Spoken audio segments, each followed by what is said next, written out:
آپ گھر بناتے ہیں، اس کے لیے جب آپ باقی ضروریات کے لیے چیزیں رکھتے ہیں کہ یہ فلاں ضرورت کے لیے ہے، یہ جگہ فلاں ضرورت کے لیے، تو اس پہ نماز کے لیے جگہ ضرور رکھیں۔ اس سے کیا ہوگا، بچوں کے نفسیات میں یہ بات شامل ہوگی کہ یہ وضو کے لیے جگہ ہے، یہ نماز کے لیے جگہ ہے، اور اس کے اثرات ان کے نفسیات کے اوپر مرتب ہوں گے۔ تو عموماً ہم ہر چیز بنا لیتے ہیں، لیکن یہ جو ضروری چیز ہے دن میں 5 مرتبہ جس کا معاملہ ہے، اگر مرد مسجد میں جاتے ہیں تو خواتین تو گھر میں ہوتی ہیں، چھوٹے بچے تو ہوتے ہیں، تو یہ اہتمام ہونا چاہیے کہ یہ اسپیشل وضو کی جگہ ہے، یہ نماز کی جگہ ہے۔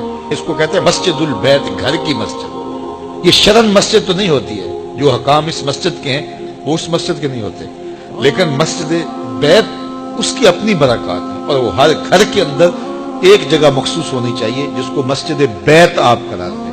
وہ تبدیل بھی ہو سکتی ہے، بعد میں آپ تعمیر ثانی کرتے ہیں تو وہ جگہ بدلی بھی جا سکتی ہے۔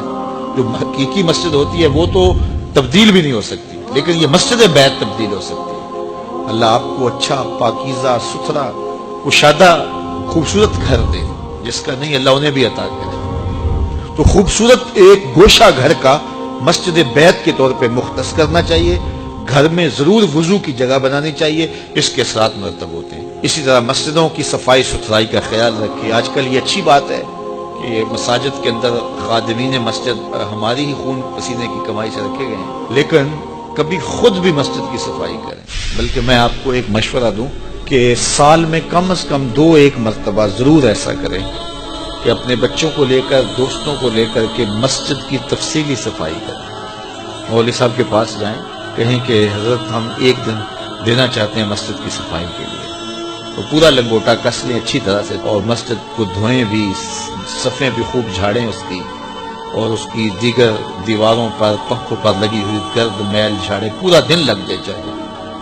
اگر آپ ہر مہینے یہ دن نہیں دے سکتے، 3 ماہ بعد دے دیں، 6 ماہ بعد دے دیں، سال بعد دے دیں، ایک مرتبہ ضرور کریں۔ اس کے بعد جو سکون ملے گا، میرے سے بات کرنا، میں بتاؤں گا آپ کو کیا سکون ہے۔ مسجد کو صاف کرنے والے کا دل صاف ہوتا ہے، اس کا دل پاکیزہ ہوتا ہے۔ جب وہ مسجد کو دھو رہا ہوتا ہے، اللہ اس کے دل کو دھو رہا ہوتا ہے۔ جب وہ مسجد سے کوئی گندگی والی چیز، کوئی میلی چیز یا کوئی تنکا یا کوئی کوڑا باہر نکالتا ہے، اللہ اس کے دل سے گناہوں کے کوڑے نکالتا ہے۔ تو یہ ضرور اہتمام کریں، اپنے محلے کی مسجد میں اپنے بچوں کو ساتھ لے کر کے جائیں، اپنے دوستوں کو ساتھ لے لیں، اپنے ملازموں کو ساتھ لے لیں، تو ساتھ لے کے آج مسجد ہم نے دھونی، اور لگوٹا کس کے مسجد کی صفائی کریں، دیکھنا پھر کیا سلوک ملتا ہے۔ مسجد نبوی میں ایک خاتون تھی حبشیہ، وہ مسجد کی صفائی کیا کرتی تھی۔ ایک دن میرے حضور نے فرمایا کہ کتنے دن ہو گئے ہیں میں اس کو دیکھ نہیں رہا۔ عرض کی حضور وہ تو فوت ہو گئی،